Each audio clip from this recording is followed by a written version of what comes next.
Alrighty, so we have another conspiracy theory video today. Today's conspiracy theory is going to be one of my favorites to discuss.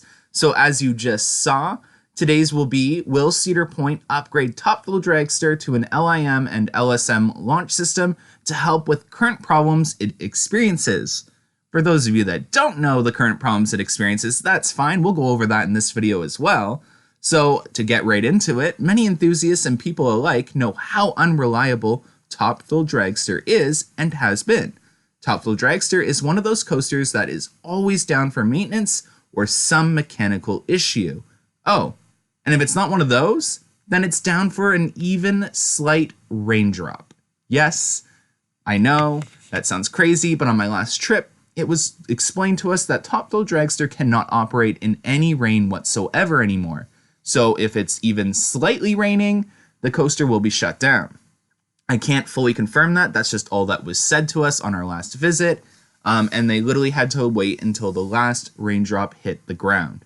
So to even begin a proper discussion on whether Top Thrill Dragster will be upgraded or not, we first have to analyze why Top Thrill has these problems to begin with.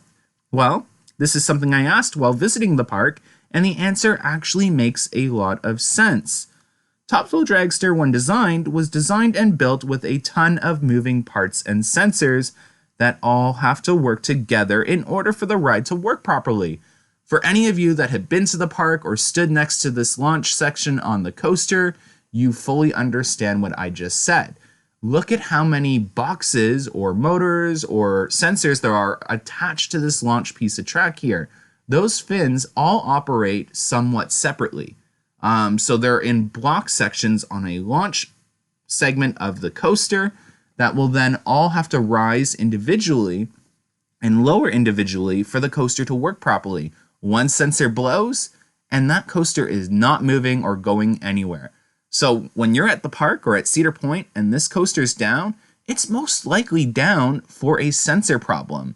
If it's not a sensor problem, then it's most certainly probably mechanical, again, probably to do with the fins or the hydraulics or whatever is attached to Top Thrill Dragster, or weather. Weather is another reason this coaster goes down. It is a strata coaster, it's high up in the air, so high winds can bring this coaster down very easily. So to even begin a proper discussion on whether Top Thrill Dragster will be upgraded or not, we first have to analyze why Top Thrill has these problems to begin with. Well, this is something I asked while visiting the park, and the answer actually makes a lot of sense.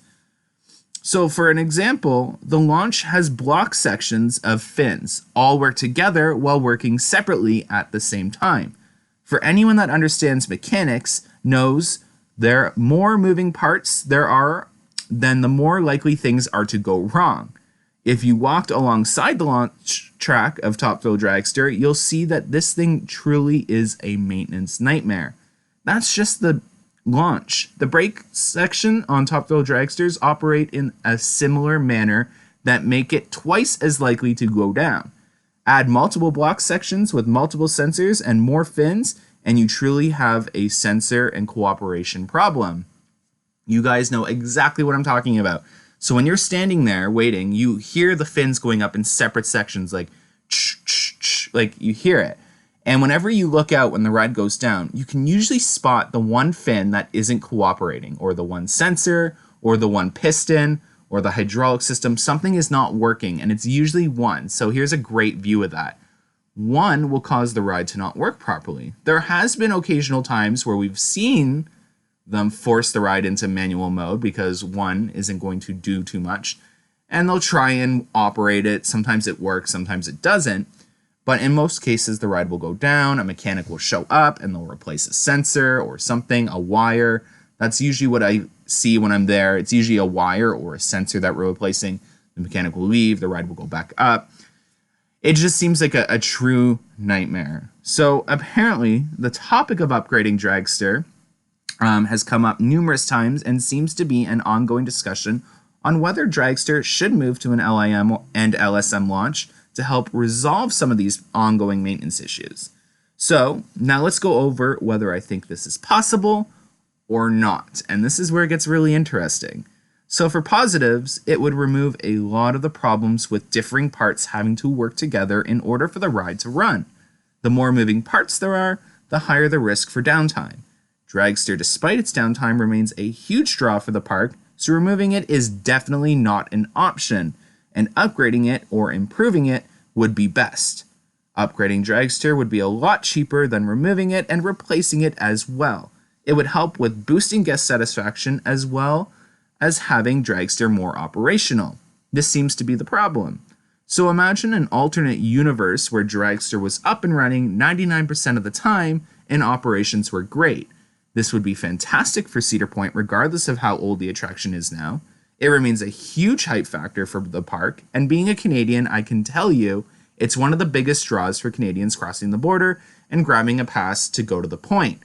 My friends, family, anyone I know has been to Cedar Point, and one of the biggest draws and topics of discussion when you're talking to your friends and family in Canada about going to Cedar Point is Top Thrill Dragster. So they aren't going to be removing it. So the only option, in my opinion, is upgrading it or enhancing it, which is why we'll get to my opinion in just a bit. Now, why wouldn't Cedar Point upgrade Top Thrill Dragster, one may ask? This is where it gets interesting, and I actually find it difficult to argue against it. So a couple of reasons might be cost. Cedar Fair is one of those companies we don't see spend money if they don't want to. We see this with Wonder Mountain's Guardian at Canada's Wonderland, Shade, and Dragster at Cedar Point. Both these parks have attractions that probably should have money spent on them. This might suggest Cedar Fair isn't in the business to spend money unless it's absolutely vital, and one could argue it's not absolutely vital yet. Maybe Cedar Fair just doesn't see it as something in the books quite yet. Maybe they're waiting for that, end all situation and scenario where they're like, okay, this ride can't operate anymore, implement the plan we've had in place for quite some time now. Maybe they have a plan and they're waiting to implement it when needed, right? One could argue it would be slightly costly as well, ordering new parts, track sections if needed, and for Dragster, new trains as well, and that's plural. That's 5 trains. So I say 5, and a lot of you are like, well, no, Dragster has 6 trains. Well, Dragster should only have 5 trains. So Dragster, for those of you that don't know, Intamin designed Dragster with 6 trains without accounting for body weight.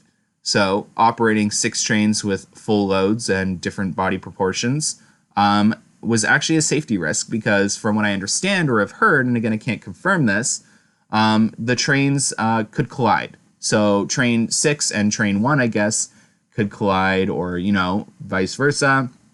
The basically 1 trains, if there's 6 on the block, would be in the final block on the block section of the brake run, and the train would come in and potentially bump with a heavy body weight proportion. So that's why Cedar Point only operates 5 trains during operating hours. You'll see them testing the ride with 6 trains, but it'll never be operating with 6 trains and people on it.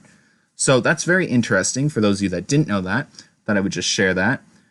So it's definitely an interesting topic of discussion, and in my honest opinion, I think I have made up my mind on whether this conspiracy theory may have some truth or possibility to it.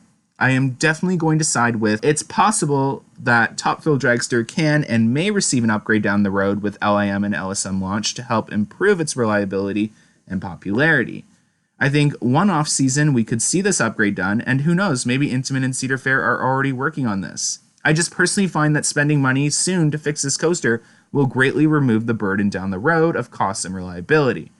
Now, I want to hear from you. Do you think Cedar Point will upgrade Top Thrill Dragster and improve its reliability, or do you think it will remain the same old, same old? Comment down below what you think, and remember, every Monday we will have a new conspiracy theory video.